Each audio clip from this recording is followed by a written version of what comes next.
Example number 15 की तरफ। Example 15 क्या है? मोटर बोट की बात कर रहे थे हम, डाउन स्ट्रीम अप स्ट्रीम भी पढ़ रहे थे। डाउन स्ट्रीम अप स्ट्रीम क्या होता है? डाउन स्ट्रीम का मतलब होता है कि मोटर बोट और वाटर स्ट्रीम दोनों की साइड सेम डायरेक्शन में हो, इसको तो बोलते हैं हम डाउन स्ट्रीम।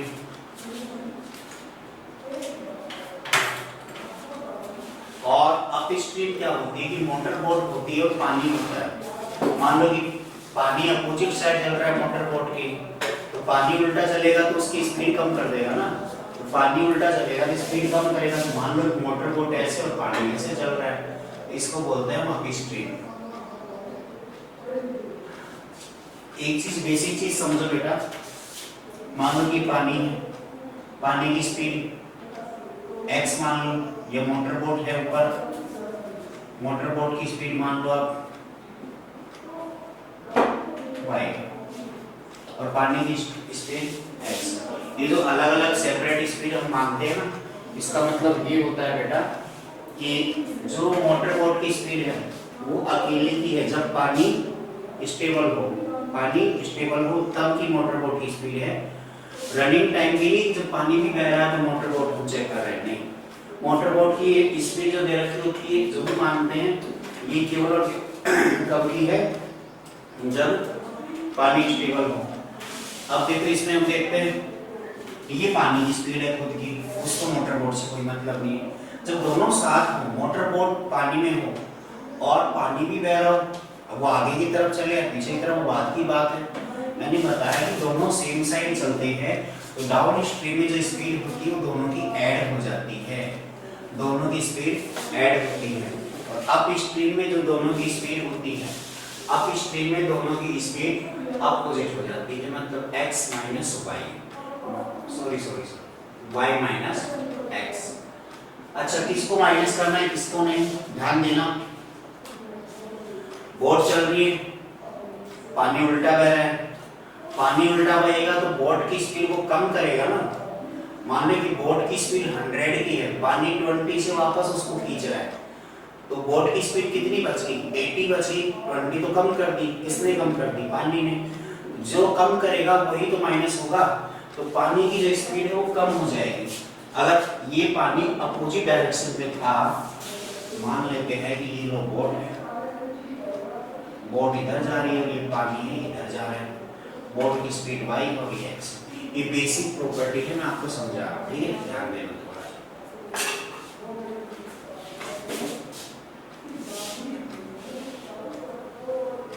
इतना आ गया समझो, मैं क्वेश्चन करवा रहा हूं।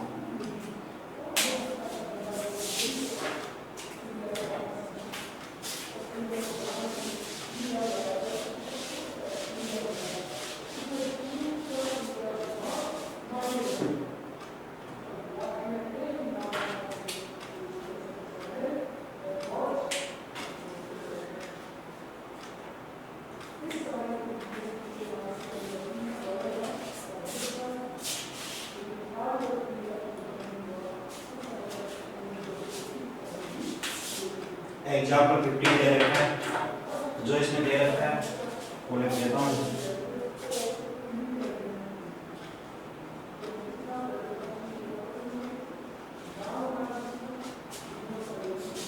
स्पीड ऑफ बोट,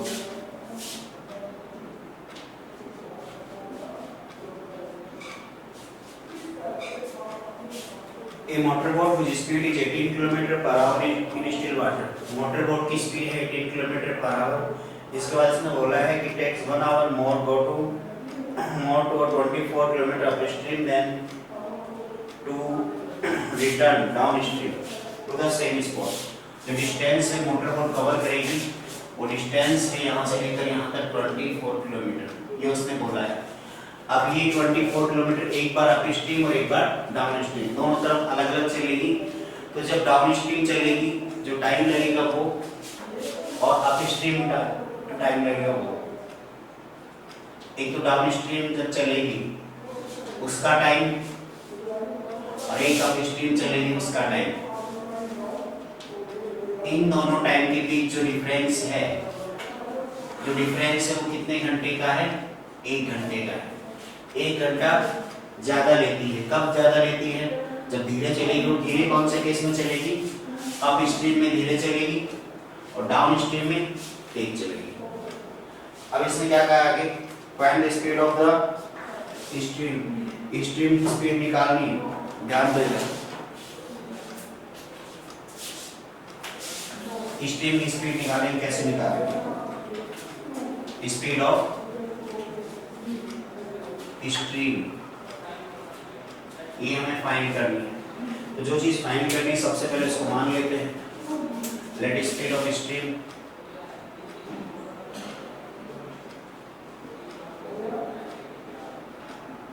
ये मान लेते हैं x किलोमीटर पर आवर।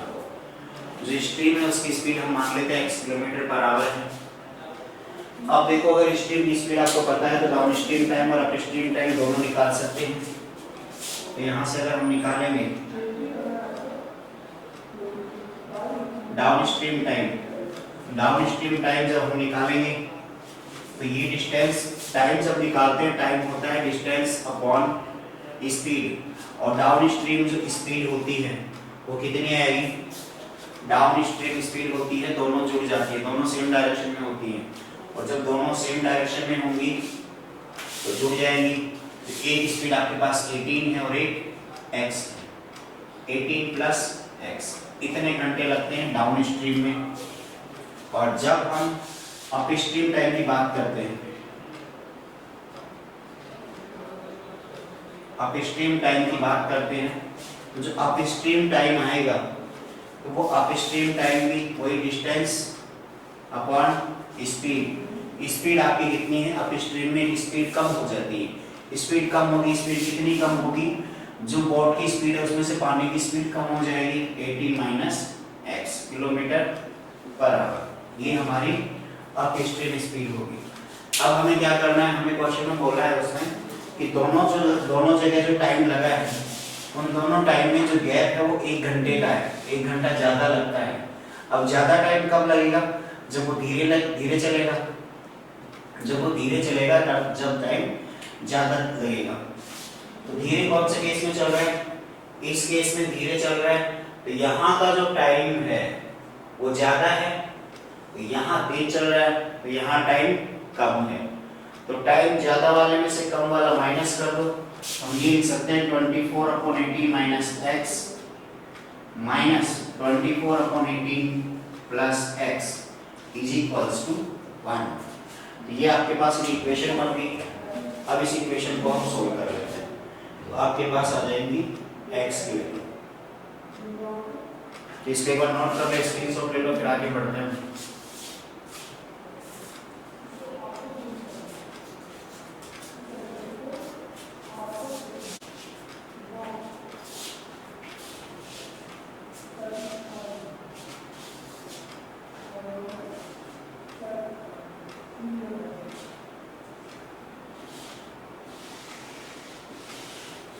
अब जो लास्ट में आपका इक्वेशन है इसको सोल्व करना है, लास्ट इक्वेशन को सोल्व करना है और x की वैल्यू फाइंड करनी है। तो 24 अगर हम दोनों में से कॉमन ले ले तो हमारे पास बचेगा 1/18 minus x, 1/18 minus x minus 1/18 plus x equals to आपके पास 1 आ गया, लास्ट में आ गया 1/24। यहाँ से आप अंदर एलसीएम लेंगे 18 minus x into 18 plus x, ये आपका एलसीएम आ गया। ऊपर लिखेंगे तो 18 plus x minus 18 minus x equals to आ गया 1/24। यहाँ तक आ गया होगा। इसके बाद जब हम आगे सोल्व करेंगे, इसमें आगे सोल्व करेंगे तो आगे आएगा आपके पास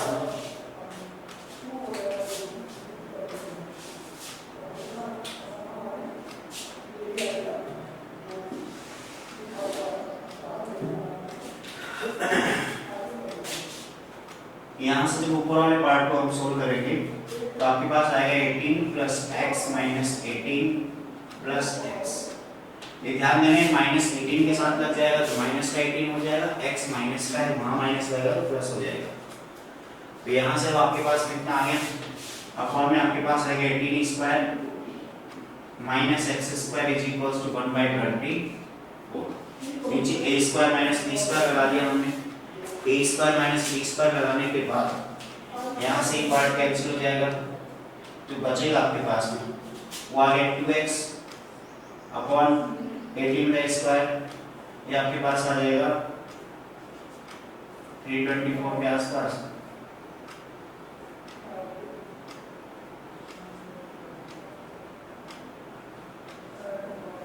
minus x square is equals to 1/24।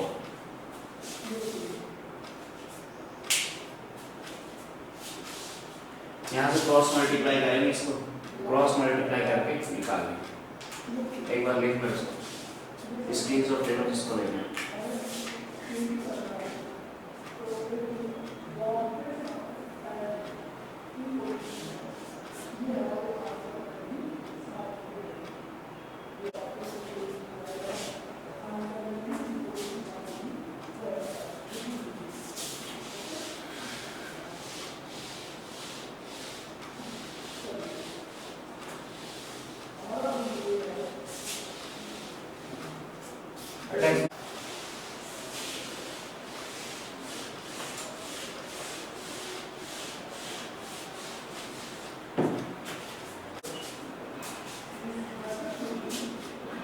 बेटा क्वेश्चन नंबर 4 जो लिखा है वो देखो, sum of reciprocal of Rahman says 3 years ago and 5 years from now। Rahman की एज है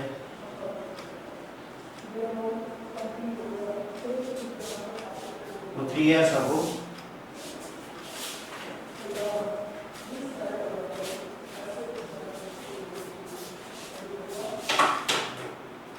और 5 years from now।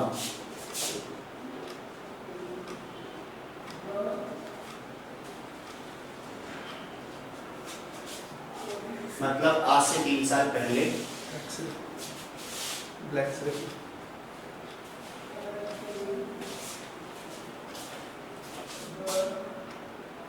क्लियर है।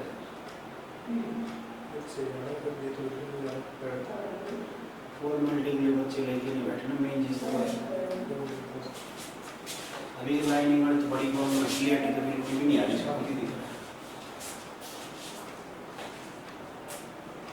अब बेटा पता है वीडियो क्लियर नहीं है, मेरे को पता है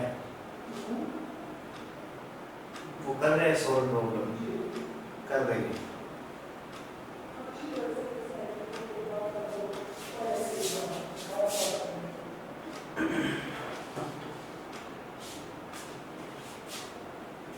आप लोग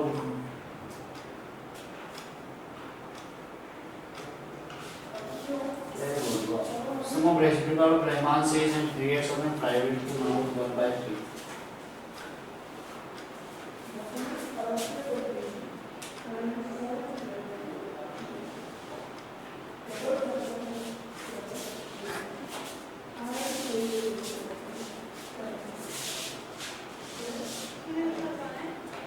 यहाँ जो एज आएगी इसका रेसिप्रोकल आएगा बेटा, इसका भी रेसिप्रोकल निकालना है, उनका हमें निकालना है सम, और उसका सम इसके इक्वल होना चाहिए बेटा 1/3। ध्यान देना, बिल्कुल आसान में क्वेश्चन को बिल्कुल सोल्व कर दिया। कौन सी एक्सरसाइज करवा रहा हूँ बेटा, ये है exercise number 4.3 question number 4। 4.3 question number 4, exercise 4.3 question number 4। आपको दिख रहा है? अभी भी वीडियो क्लियर नहीं आ रही क्या? नहीं आ रही? मैं क्या कर सकता हूँ? मैं कैमरा थोड़ी बन जाऊंगा, मैंने बोल दिया है कर रहे हैं प्रॉब्लम को।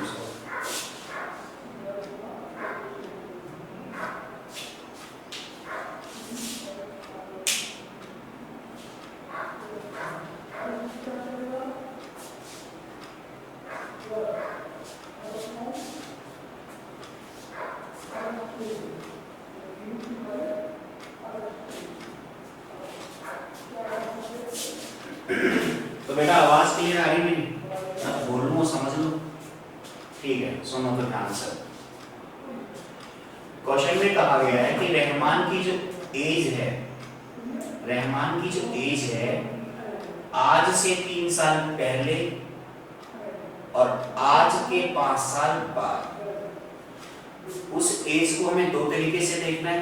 एक तो आज से 3 साल पहले कितनी थी और एक आज से 5 साल बाद कितनी है। वो दोनों जो वैल्यू आएंगी उनका हमें उल्टा लिखना है। उल्टा लिखने का मतलब 1 बाय करके लिखना है दोनों वैल्यू को, और उसका जो सम है वो इक्वल है 1/3 के। क्वेश्चन में ये कहा गया है, क्वेश्चन में ये कहा है कि रहमान की जो एज है 3 साल पहले जितनी थी वो और 5 साल बाद में जितनी होगी वो, उन दोनों एज का रेसिप्रोकल लिख के अगर हम ऐड करते हैं तो वो 1/3 के इक्वल होगा। इसका मतलब सिंपल सी बात है कि हम 3 साल पहले की एज और 5 साल बाद की एज कैसे निकाल सकते हैं। जब आज की पता हो तभी तो निकालेंगे, आज की नहीं पता तो 3 साल पहले कहां से बताएंगे। तो बेटा आज की एज कितनी मान लें हम, आज की मान लेते हैं x। हम मान लेते हैं कि रहमान आज के दिन x ईयर का है, कितने साल का है, x का। अगर आज रहमान x ईयर का है, आज से 3 साल पहले कितने का था। अगर रहमान आज x साल का है, आज से 3 साल पहले रहमान x - 3 इतने साल का ही तो होगा। आज से 3 साल पहले रहमान होगा x - 3 साल का, और आज से 5 साल बाद में रहमान कितने साल का होगा, x + 5 ईयर का होगा। आया समझ में। अगर आज हम मान लेते हैं कि x साल का है, तो आज से 3 साल पहले तो होगा x - 3 का, 5 साल बाद होगा x + 5 का, और दोनों को अगर हम ऐड करें रेसिप्रोकल करके, क्या करके ऐड करोगे, रेसिप्रोकल। अगर हम दोनों को रेसिप्रोकल करके ऐड करेंगे तो बेटा उसमें उसका सम किसके इक्वल होगा, 1/3 के। उसका सम होगा 1/3 के इक्वल। तो क्या है यहाँ से देखिए, जैसे ये आ गया आपके पास 1/x - 3 और 1/x + 5 इज इक्वल्स टू 1/3। ये हमारे पास इक्वेशन आ गई, ये हमारे पास इक्वेशन आ गई बेटा। यहाँ तक शायद किसी बच्चे को कोई प्रॉब्लम नहीं है, यहाँ तक किसी बच्चे को कोई डाउट है तो पूछिए। मैंने इक्वेशन बोली है, इक्वेशन आप नोट कर सकते हो। 1/x - 3 + 1/x + 5 is equals to 1/3. Then after that, taking LCM of LHS part, LCM is x - 3 multiplied by x + 5. Screenshot ले लेना आप लोग, क्वेश्चन नंबर 5 की तरफ बढ़ते हो। The sum of Cephal's marks in mathematics and English is 30. देखो ध्यान से देखो,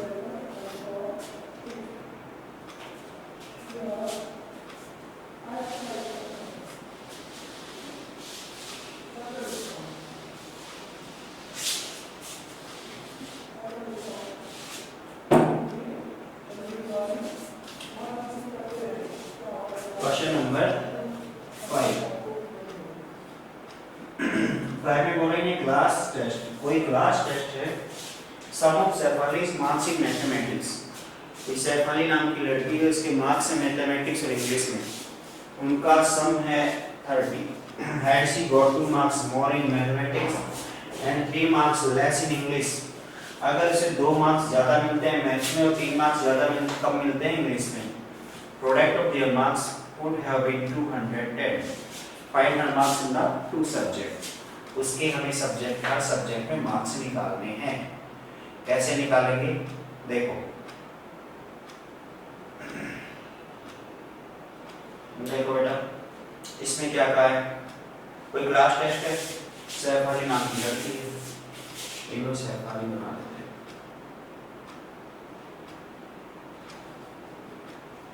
इसके मैथमेटिक्स में और इंग्लिश में जो मार्क्स आए हैं मैथ्स में और इंग्लिश में, चलो ऐड करके अगर हम लिखें दोनों के तो वो उसके कुल मार्क्स कितने हैं 30। ध्यान देना बेटा, उसकी मैथ्स और इंग्लिश दोनों में जो टोटल मार्क्स आए हैं उनका सम है 30। अगर दोनों का सम 30 है, मान लो,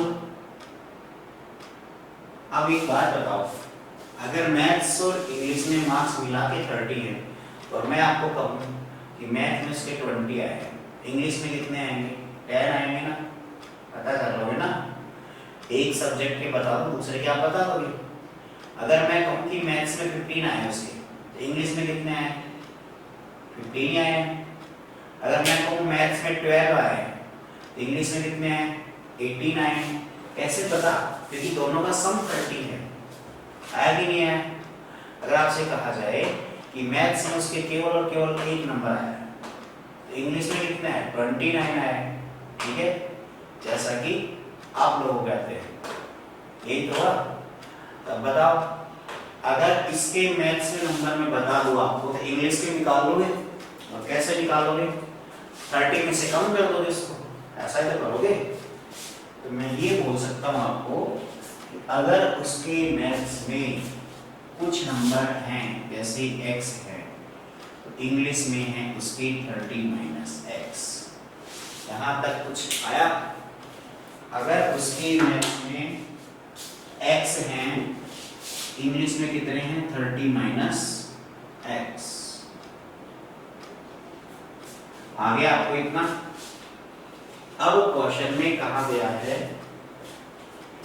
had she got 2 marks more in mathematics and 3 marks less in English, 2 marks more, maths में उसको 2 नंबर ज्यादा मिले और इंग्लिश में 3 नंबर कम मिले। मैथ्स में 2 नंबर ज्यादा मिले, इंग्लिश में 3 नंबर कम मिले, तो जो नंबर हैं उनका मल्टीप्लाई 210 के बराबर होगा, ऐसा उसने कहा है।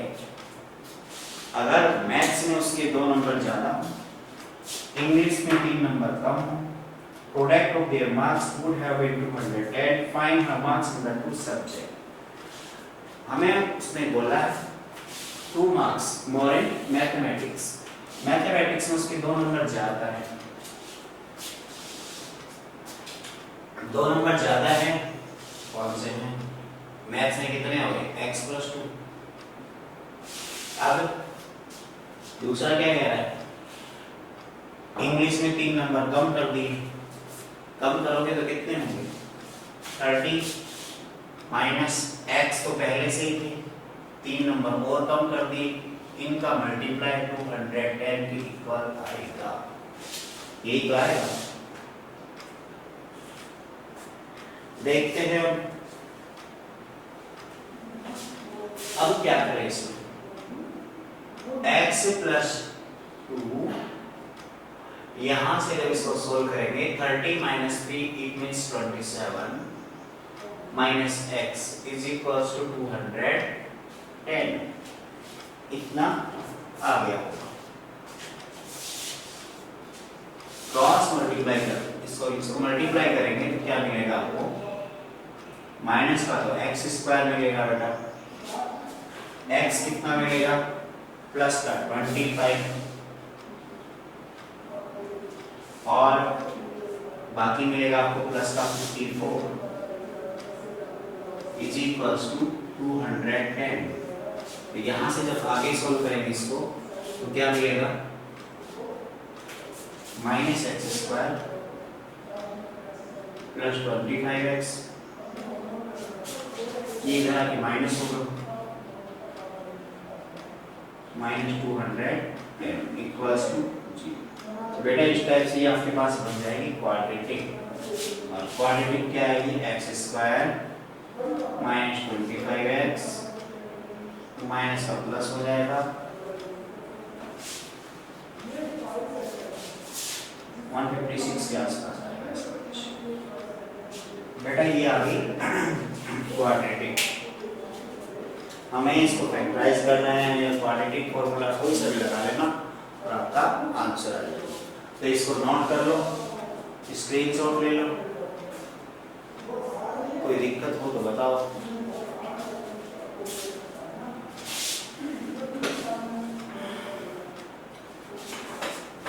फटाफट से इसको नोट कर लो बेटा।